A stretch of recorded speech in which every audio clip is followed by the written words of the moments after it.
Everyone is muted.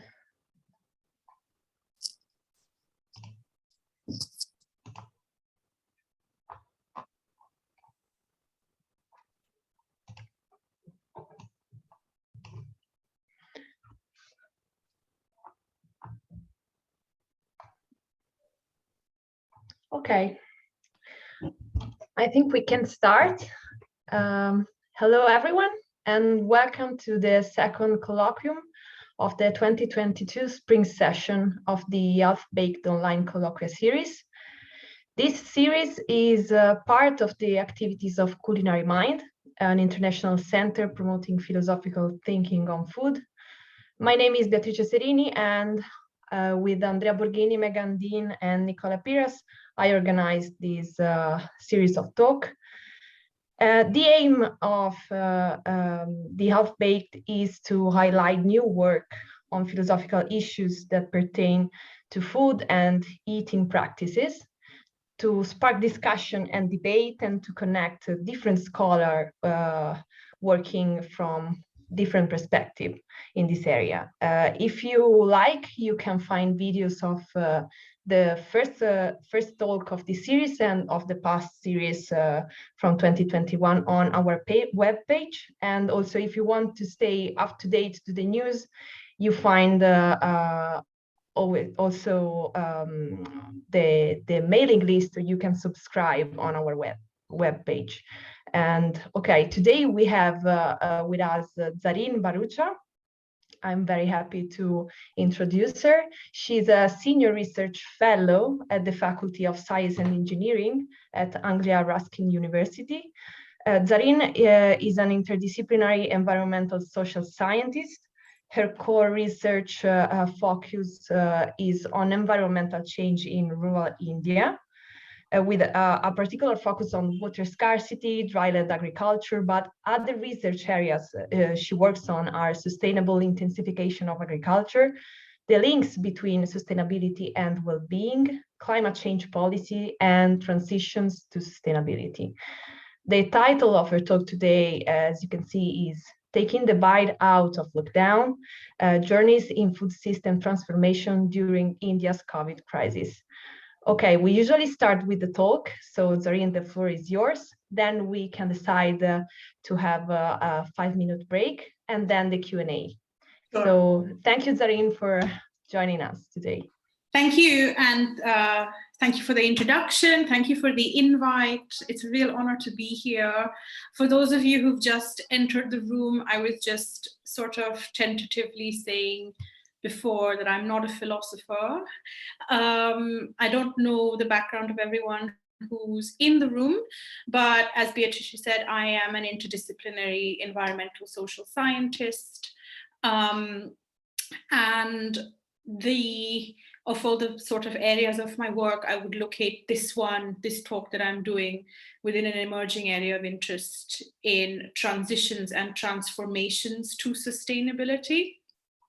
What I'm really interested in is how people come to think differently about what they're doing and about established systems and practices.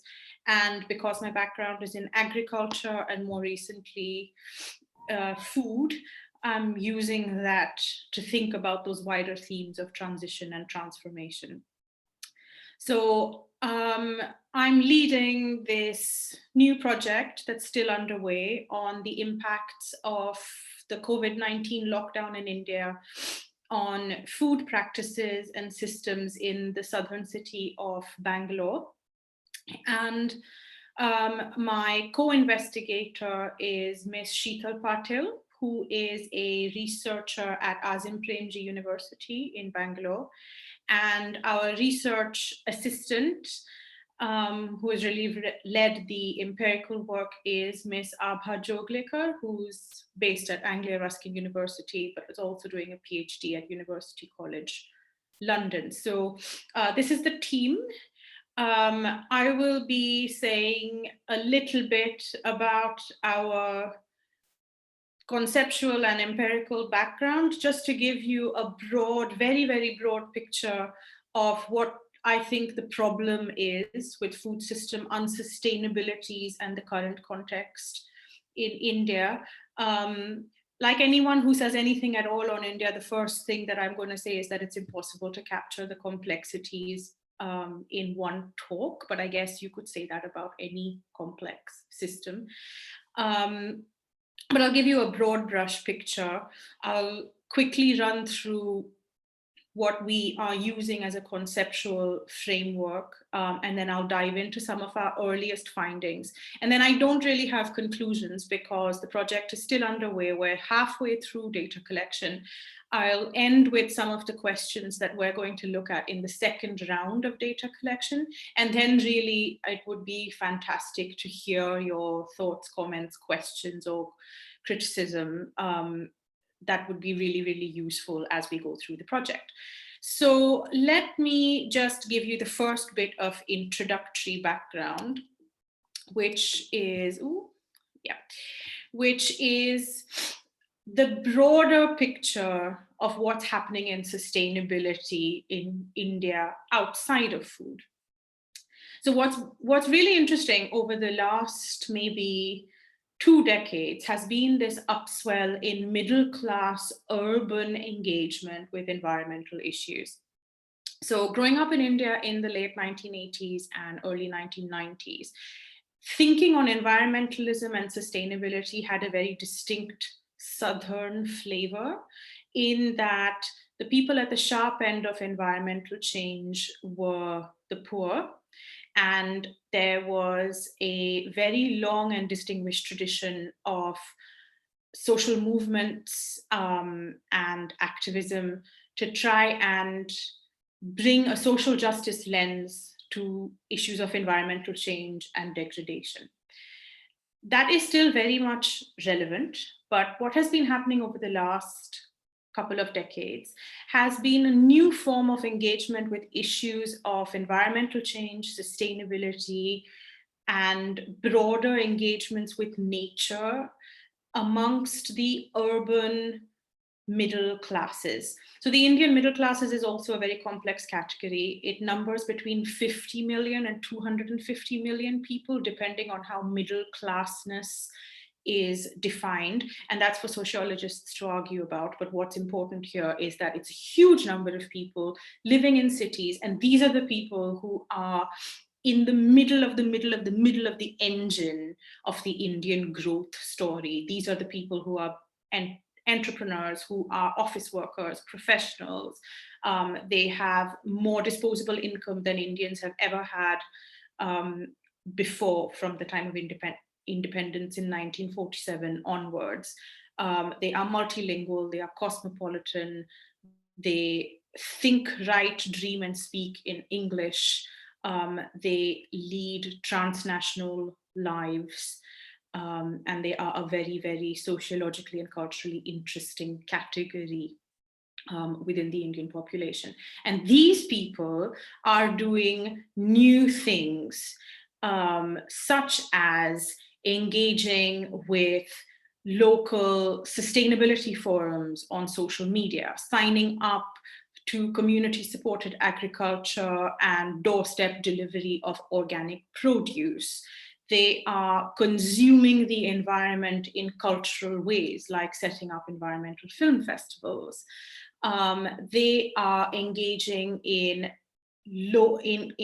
sort of Western forms of protest, targeted at local environmental issues like protecting urban forests. The picture on the bottom left of the screen shows kids trying to raise awareness about deforestation of a large wooded area in the heart of Mumbai city, which has been earmarked for development for a metro project.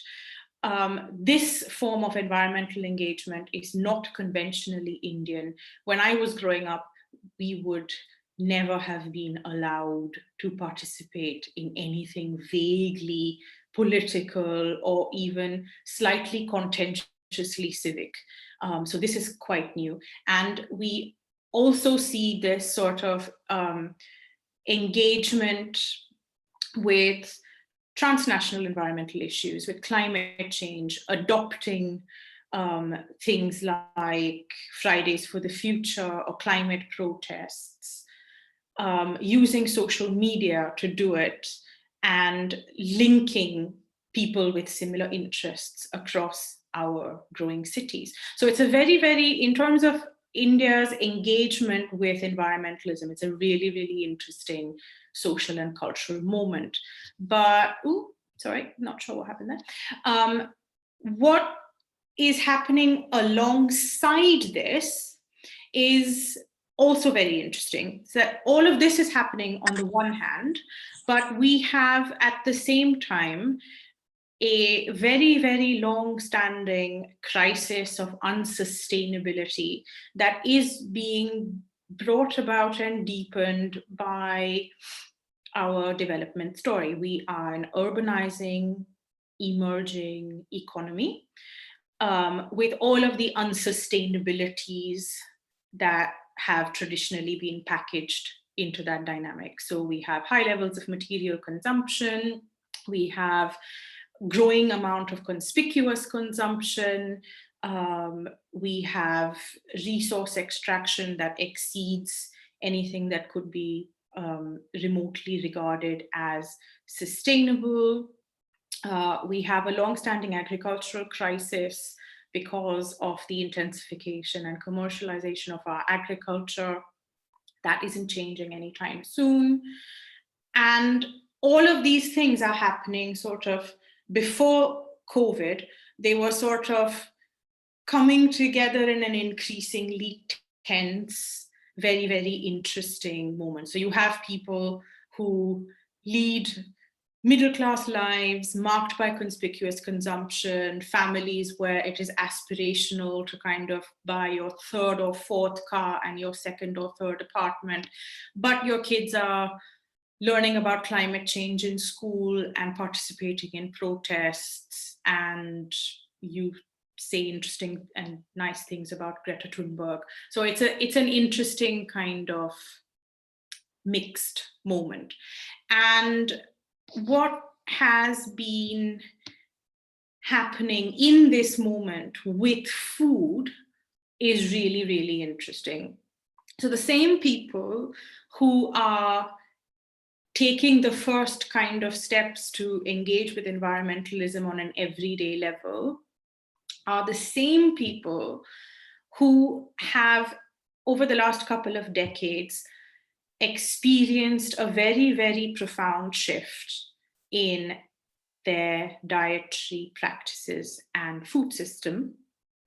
So India is traditionally thought of as outside as a country where there is widespread practice of ethical vegetarianism.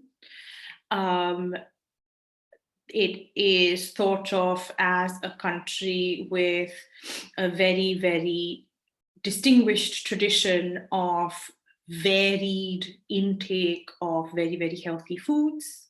So coarse cereals, grains, beautifully prepared vegetables, consumed in small quantities, socially, prepared by hand, etc., etc. But that has really, really shifted in the last couple of decades.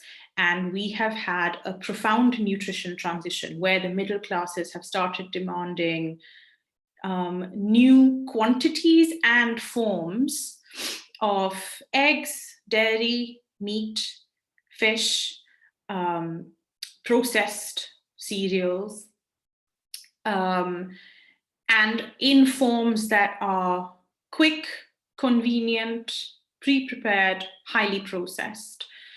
So we've had a sort of McDonaldization of our diet. This food, exemplified by brands like Burger King, McDonald's, Baskin-Robbins, this is seen, like the quote below says, as quick, hygienic, clean, and part of global culture. It's simultaneously aspirational and affordable, which is a really, really seductive offering in urban middle class India. And I can't see anyone on the screen, but I was originally going to just ask people to unmute themselves. I don't know how this will work, but if you could unmute yourself if you dare, and kind of have a quick guess as to what kind of cuisine is the fastest growing segment in this space of processed convenience foods. Does anyone have any ideas? Does anyone want to quickly unmute yourself and say?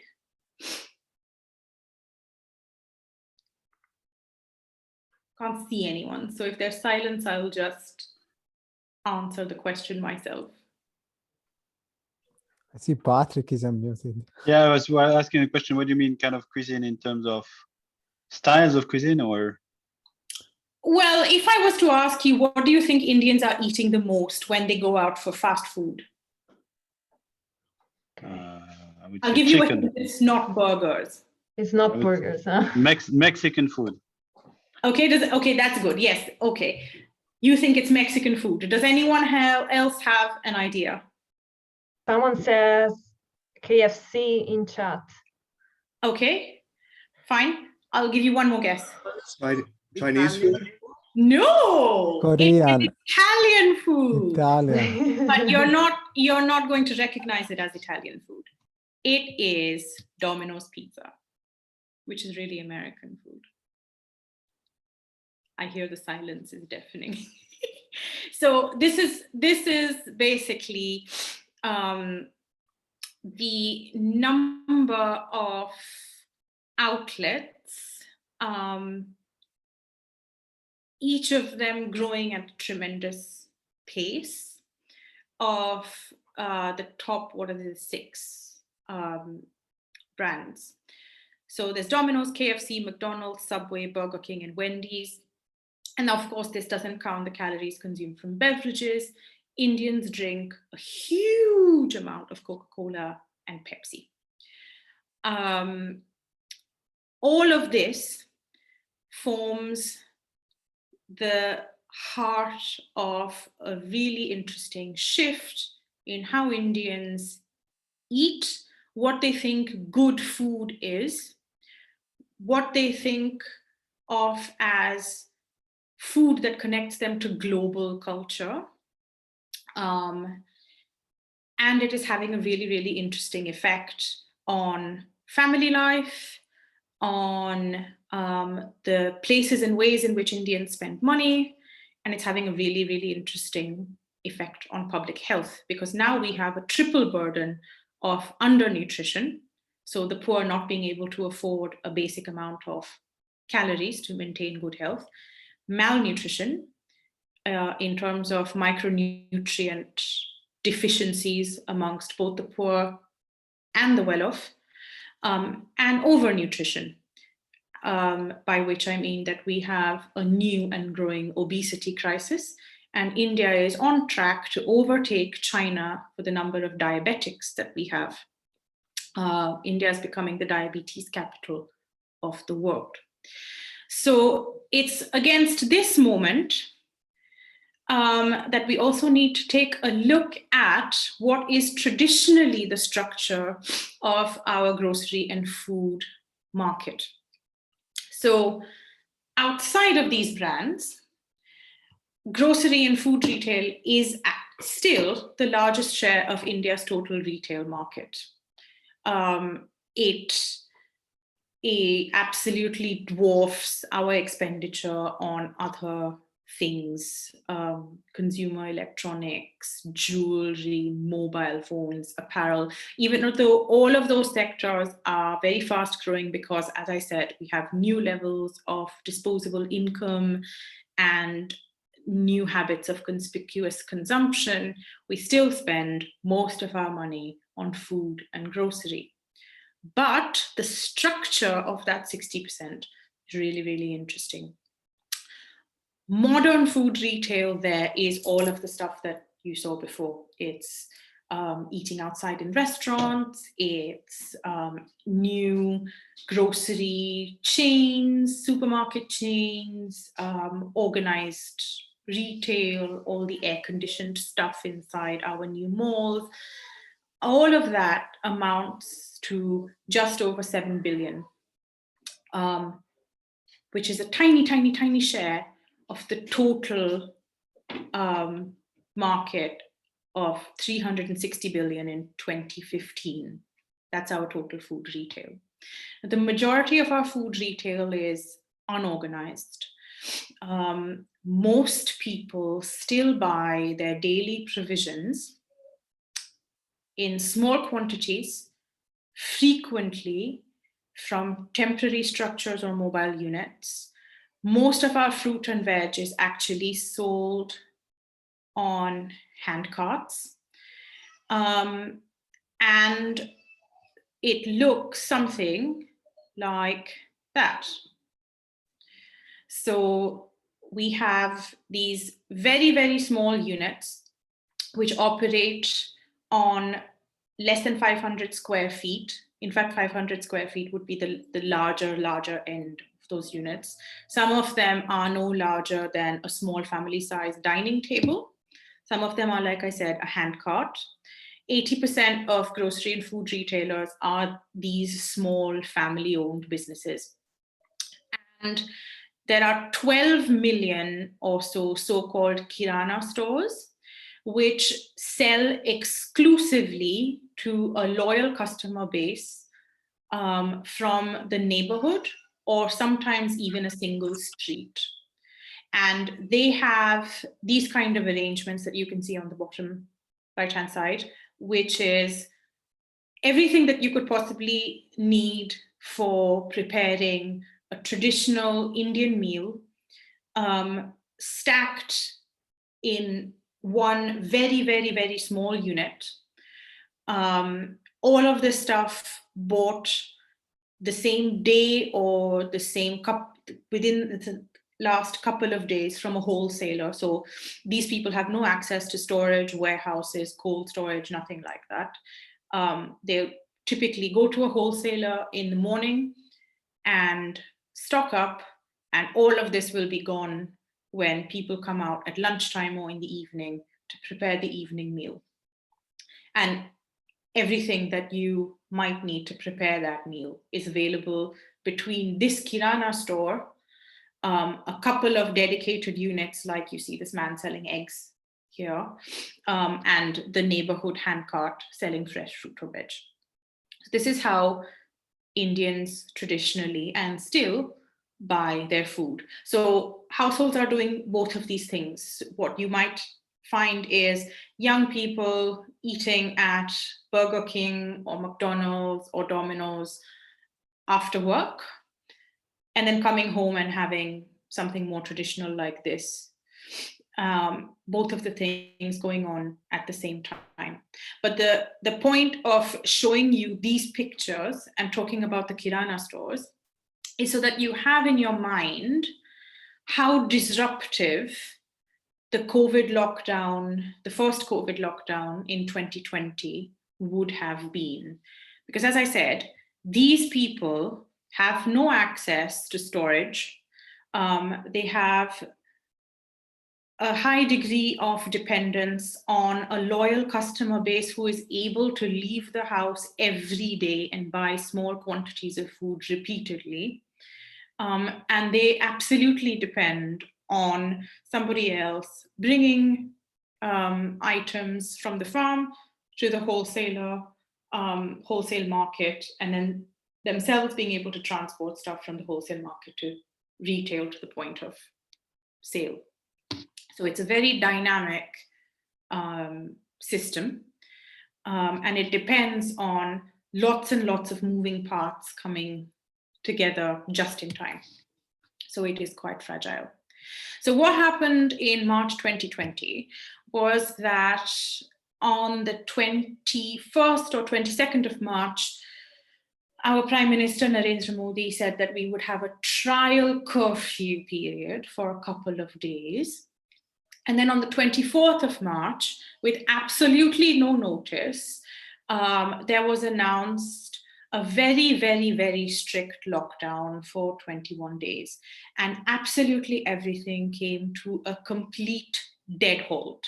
No one was allowed to leave the house except for an emergency or to go to the hospital. You had to buy all your food and keep it with you. But again, keep in mind, you couldn't, if you were reliant on people like this to get your food, you couldn't really, everyone couldn't buy 21 days worth of food. Also because the people who buy food from these places don't buy food for 21 days. They buy food for a couple of days at a time, much more typically just one day. And neighborhoods were shut down, transport was shut down. India's trains, which carry about 25 million people a day, were shut down. All international and domestic air travel was shut down. All restaurants were ordered to be shut immediately. And everything just came to a dead stop. So just after this happened, my colleague and I, Sheetal Patil, were chatting about developing a project. And we'd been interested in adaptations to crisis for a long time as a result of our interests in climate change and rural change in India. But we started to think about this as a shock to the food system that could be classified as a game changer.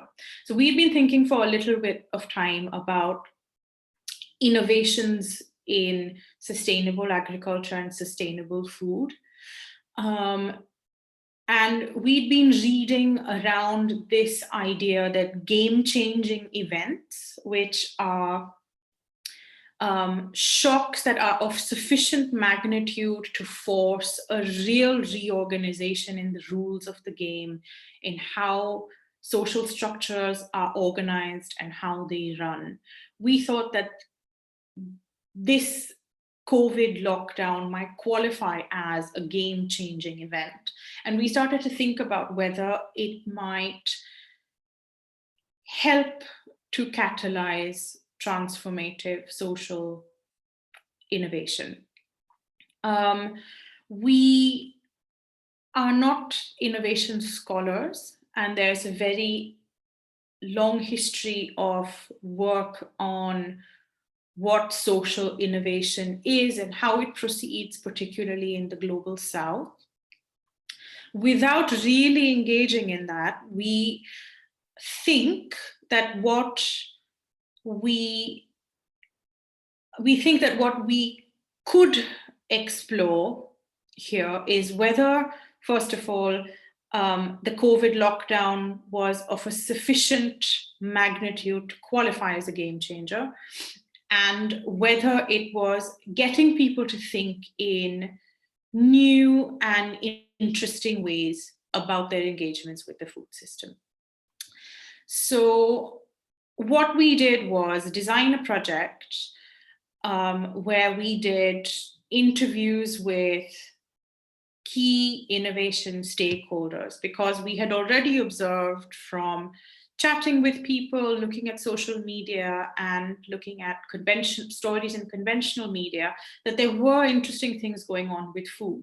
Obviously, when a lockdown like that was announced, the first thing that people experienced was an immediate change in the ways in which they were procuring their food. There was no more McDonald's and Burger King, obviously, and all the normal food that they were used to getting on a day-to-day basis. There was a complete dead halt there as well. So people had to really think about how to get the food from people across the food system had to think about how to get the food off the farm, into the city, into the wholesale market, some of which were closed due to the lockdown, how to get the food there, because obviously we were not supposed to be on the road, and then how to get the food from the wholesale market into customers' hands. So there were some interesting things that just seemed to happen by themselves, where people organized neighborhood groups where farmers stood on the side of the road and tried to get groups together to get things to the market, where people began printing out lists of rules so that they could educate one another on what was allowed and what was not allowed, so that they wouldn't run into roadblocks or into trouble with the police. So all of those things started getting reported on social media and the regular media. And Sheetal had some really interesting conversations with people in Bangalore who were trying to get food moving despite the lockdown. So we knew that there was some kind of like adaptive innovation that was happening over a period of weeks and months. And we thought that it would be really interesting to explore it. So what we did in these interviews was touch on narratives of change, which is a concept that comes from Whitmire, who's based at Drift in the Netherlands. And narratives of change are ideas, concepts, metaphors, discourses, or storylines about change, which reveal why the world has to change, who has the power to make changes, and how this can be done. And what we did was take a look at who was doing something different. We organized them into these categories, which you can see on the left-hand side. Facilitators and frontrunners were people who were sparking new arrangements. Information brokers were people who were trying to share information about these new arrangements on social media or through other forums. Producers or the other farmers. Gatekeepers were people who were rule makers, like policy makers or local government officials, influencers, or those who monitored the rules, like the police. And then, of course, there were the consumers, and then pioneers and catalysts. Well, pioneers were people who were doing something really different, applying a completely new idea for the first time. Catalysts are people who were helping things to run smoothly. And supporters were people who were actually extending technical or financial support, like to get someone onto social media for the first time, to pay for the space for a new market stall outside of a building, etc., etc. So we contacted people in each of these groups and did interviews with them to touch on their narrative of change. We wanted to understand what they think happened, what they think the problem was, why the world has to change, why the world of food in this case has to change, who has the power to make those changes, and how this was happening through the lockdown.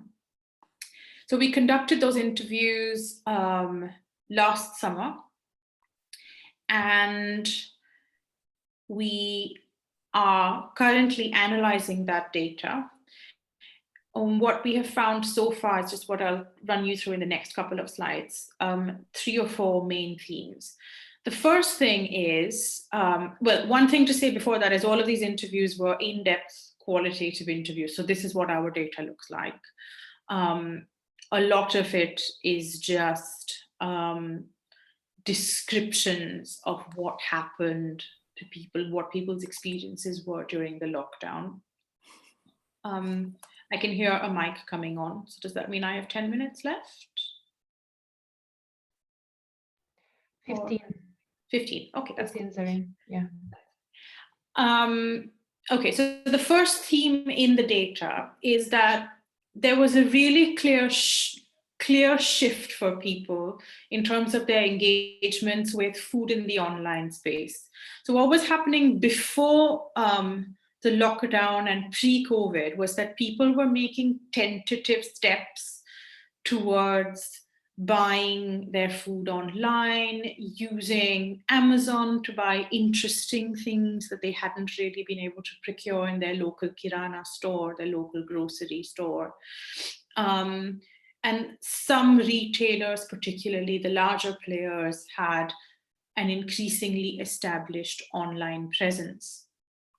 But the lockdown destabilized some of that.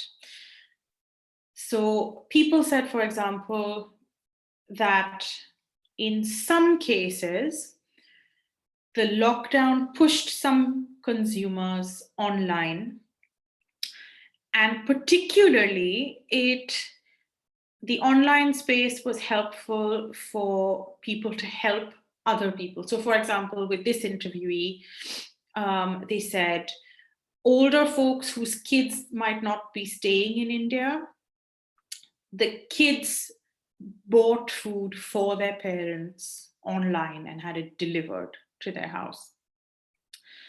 But for some smaller traders, whilst before the lockdown, they had been making some moves towards going online.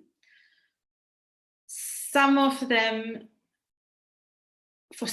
it became obvious that the online space was not as flexible as you need it to be in a crisis.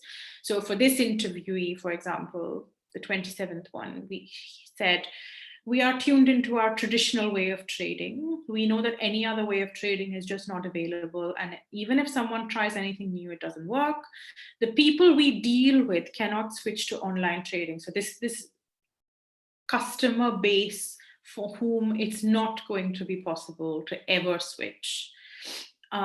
Trading of any commodity is not only a transaction of money and goods, it involves transactions of emotions also. There's always room for adjustment and compromises, which online platforms just don't give you, and we simply cannot adopt anything like that. So this is really interesting because he was one of the few people who mentioned this transaction of emotions and the need for adjustment and compromise. So the traditional method of buying your fruit and veg from these hand carts or the local kirana stores always involves some flexibility and negotiation, not necessarily in the prices, but it is a tradition, for example, that if a woman is buying all the ingredients for a curry, the trader will often take a handful of chilies and just pour them into the bag at the end and say, that's free. Or if you don't have the exact amount of money to give back to the customer, you'll put a couple of lemons in or one extra mango or something like that. If a customer comes to you and says, oh, I need a loaf of bread and 12 eggs urgently, but I'm just on my way home from the office and I don't have any money in my wallet, it's usually completely acceptable for the shopkeeper to write it down in a notebook, and you'll come down from your apartment at the weekend and give him 50 rupees to cover it. So that kind of negotiation based and adjustment based on personal relationships is obviously completely missing in the online space. And for some people, that became a lifeline during the lockdown. And it became really obvious that that was completely missing from the online space. This is a quote that I got from a newspaper article where someone said the same thing from a customer point of view. And she said, on the first day of the lockdown, the app that I had been relying on for almost a year for milk and vegetables stopped delivering in my area. It just displayed a note saying, we are not operational due to restrictions. And I was in a state of panic because I had very limited supplies at home.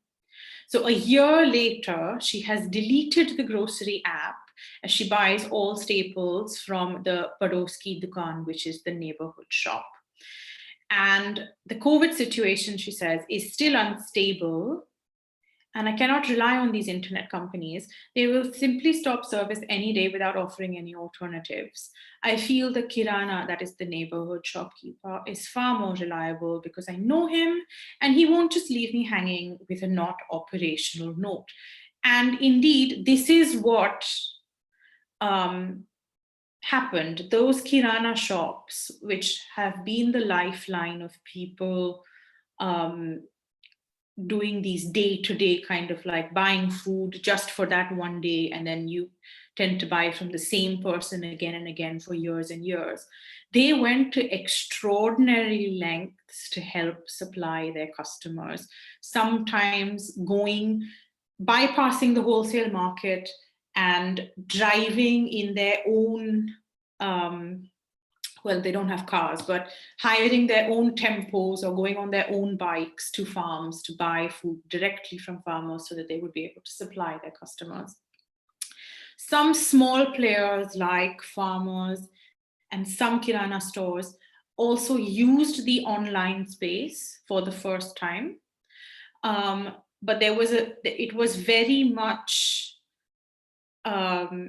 interestingly, it was very much a shift that they took adaptively in order to keep food moving and keep food going to the customers. It was not about efficiency. It was not about the way that big players use the online space. And that difference is something that we're going to explore in the next round of our interviews. The other theme related to that was that people started having a new awareness of the relationship between their food and the farmers who produce it.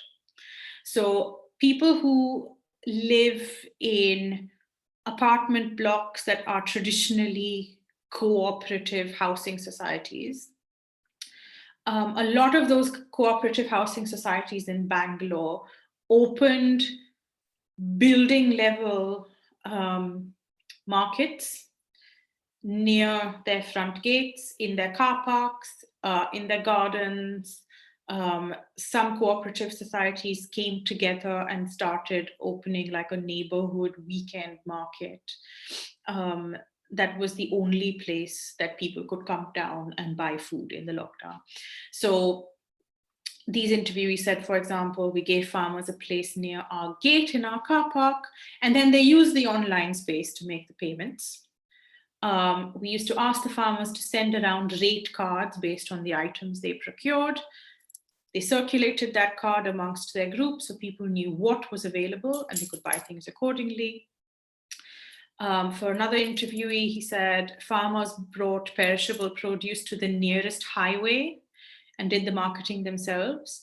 And then they got permission from the authorities to hire transport vehicles to go directly to those farmers, pick up the produce, and then transport it back to these very local new markets. And then we really, really liked this quote that happened while Abha was doing one of the interviews. While she was interviewing someone at one of these markets, a passing customer said, "You don't have a weighing scale here. How do you know if this person is giving you 3 kilos or 5 kilos?" And another customer turned around and said, "We trust farmers. We don't need to check if they have packed the right quantity." And that is different and new. And that is a really interesting moment. And in a lot of the things that we read about in social media, people tweeting about how they had just met the farmer who had grown the aubergine that wouldn't have found its way into the wholesale market, but the farmer sold it directly to them.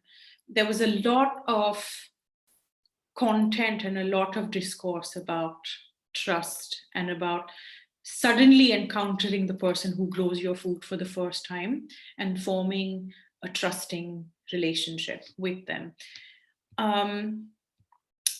This is a nice quote from another study that's just been published as a dissertation on the theme of trust and connection. So this person was interviewed in Mumbai, and she said the first time that Ganesh, which is this producer, delivered. It had a personal touch where he himself was there. It increased my trust for him. He understood what the customer wanted. He also suggested the right kind of fish that we should try. This person was a fisherman. He told people, why don't you try the crabs? Why don't you try the lobsters? In fact, I remember him telling me, if you don't know how to cook it, just ask me and I'll tell you. I also stood and observed the way he was handling each person. He actually convinced someone to buy the crab. People ordered one thing, but they took double the amount. There was a personal touch, and he was giving out information regarding the fish, how to choose it, cut it, and cook it. So a very new personal kind of like interaction that in the past was perhaps restricted to the engagement that you would have with your Kirana shop, neighborhood shop person, but now happening because people are for the first time interacting with the people who are producing, or in this case, catching the food. And finally, it seems funny to say this in the Indian context, because outside of India, and particularly outside of this particular cultural moment, I think there is a sort of stereotype of Indians having some kind of innate, lovely relationship with food as a form of nourishment of the body and the soul. But in the 21st century, that has been displaced quite a lot. But during the lockdown, people have begun to take another look at food as a source of more holistic nourishment. So for this interviewee, for example, they said, COVID has put a lot more consciousness in people to know where their food is coming from, whether what they're eating is safe, whether it has been cleanly handled. Another person said, people are realizing they can't take food, especially fruit and veg, for granted. And actually sales of fruit and veg, you would have expected them to dip catastrophically because those perishables weren't moving as fast. But people were demanding more and more of fruit and veg as the lockdown progressed. And this person said, now everyone has realized the importance of good health, so demand for vegetables has actually increased. A couple of times I've had to send my customers away empty-handed. Alongside that, there's been a change in cooking-related behaviors. So this is taken from a study that was just completed in Mumbai, where 34 household food gatekeepers, which is a really fancy way of saying housewives, were interviewed.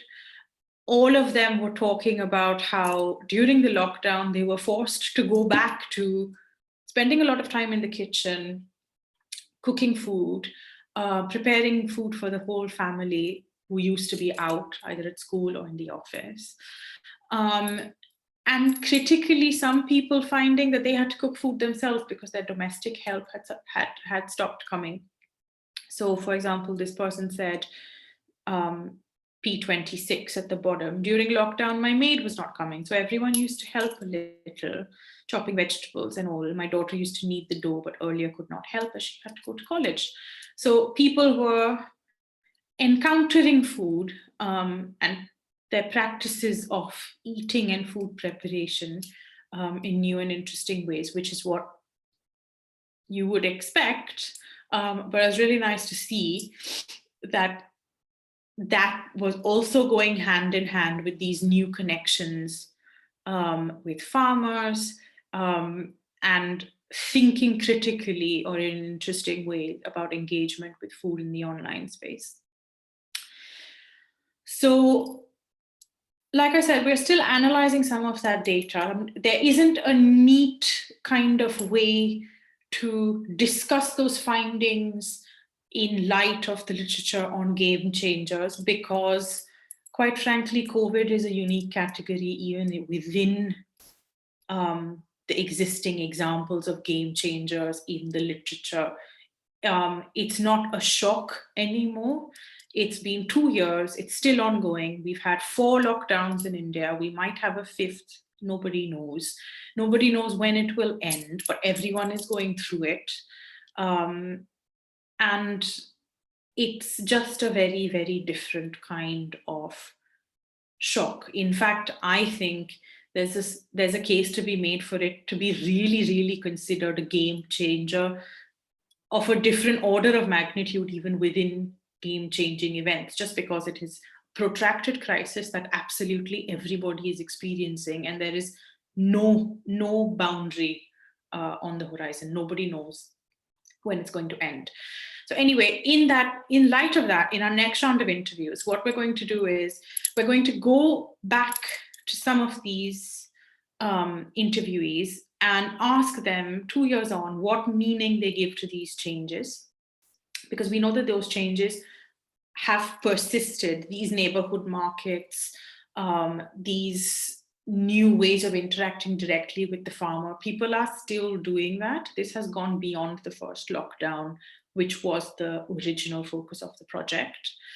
And we're going to follow a sort of insight from this innovation theorist called Mark Swilling, based in South Africa, who emphasizes the social construction of these transformative innovations and highlights the importance of looking at the meaning that people are giving to these changes as they are making them. And we also see a dominance in some of the data of this narrative that communities have to rely on themselves. Even though there was very broad support for the lockdown, people were sort of left to their own devices. There was absolutely no provision made until a few days later for people to get food. So there was a sense that people have to rely on themselves, which is one of the sort of ideal type narratives that Whitmire has highlighted in her 2015 paper. So we want to understand if communities have to rely on themselves and they are constructing the meaning of these transformative innovations as they're making them. We want to understand what meaning they're giving them now. And we want to understand what has helped solidify these changes, particularly new ways of getting food to customers, what has helped solidify them over this 2-year period. So we're going to do a series of interviews with decision makers from local government, civil society leaders, and innovators on what's worked. And we also want to look at how established players have reacted. Have the Amazon Fresh or the new Indian private sector supermarket type players, has there been any pushback or any co-option from them, and how are customers reacting to that? So that's what we're going to do over the next couple of months before the project finishes in July. And with that, I will close. And I'd really like to hear your thoughts or questions or criticism. So I don't know how this works, but should I